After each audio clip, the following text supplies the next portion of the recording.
জামাই ষষ্ঠীতে যেতে পারবো না তা কি হয়েছে, বরকে কি শুধু মুখে রাখবো? হ্যালো এভরিওয়ান, আমি মন। আমার নতুন একটা ভিডিওতে তোমাদের সবাইকে স্বাগত। তো চলে আসলাম মাংস কিনতে। তো মুরগি মাংসই নিলাম। খাসির মাংস প্রচুর ভালোবাসে, কিন্তু এত দাম, সত্যি কথা বলতে আমাদের কেনার মতো সামর্থ্য নেই। তো যাই হোক, কিনে বাজার থেকে একটু মাছ নিলাম। মাছ বাজারেও মানে আগুন দাম, জামাই ষষ্ঠীর বাজার বলে কথা, খুবই দাম, চড়া দাম। কিন্তু যতটুকু পেরেছি বাজার করেছি, বরকে একটু খুশি করবো এর জন্যই। তো যাই হোক, বাজার করে নিয়ে আসলাম অনেক কিছুই।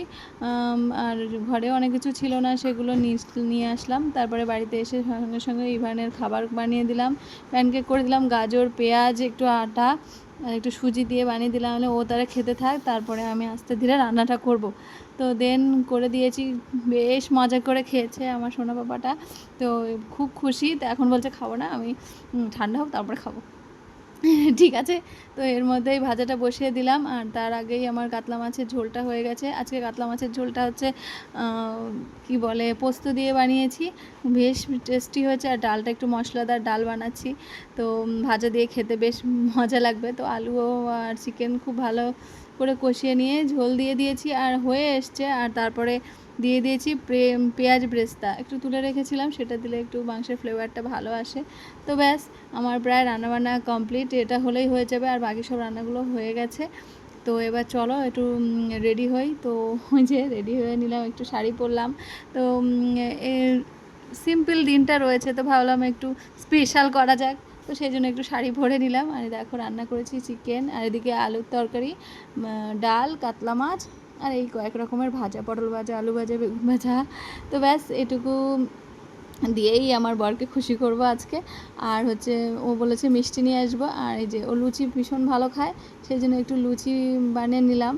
তো ও পাঞ্জাবি পরেছিল, পাঞ্জাবি পরে খুলে দিয়েছি। ও পাঞ্জাবি পরে মানে খেতে পারে না আর কি। তো যাই হোক, খাওয়া দাওয়া করে আমি আর ইভান দুপুরে রেস্ট নিয়েছিলাম, ওর ক্লাস ছিল, বেরিয়ে গেছিলো। আর এই যে সন্ধ্যাবেলা ইভান বায়না করছে যে মা আমি লুচি খাবো। লুচিটা বেশ ভালো খেয়েছে, অনেকক্ষণ ধরে ময়াম দিয়ে রেখেছি, তো বেশ ভালো হয়েছিল দুপুরবেলা লুচিগুলো। তো সন্ধ্যাবেলা বায়না করেছে খাবো।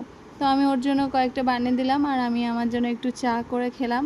তো বৃষ্টি বৃষ্টি হচ্ছিল, ভালোও লাগছিল। তো আমারও ইচ্ছে করছিলো যে লুচি খাই, কিন্তু কি করব, আমার তো এসব খাওয়া সমস্ত কিছু বারণ, ডক্টর বারণ করেছে। তো যাই হোক, এত লুচি ফোলা লুচি দেখলে এমনি লোভ হয়। তো যাই হোক, আমার ছেলেটা খেলেই আমি খুশি। তো এই যে হয়ে গেছে, আর ওকে দেবো, ও লুচিটা খেয়ে ঘুমিয়ে পড়বে, কারণ দুপুরবেলা খুব একটা ঘুমায়নি, দুষ্টুমি করছিল। আমি জোর করে ঘুম পাড়ানোর চেষ্টা করছি, ঘুমায়নি, শুধু জাস্ট শুয়ে শুয়ে রেস্ট নিয়েছে।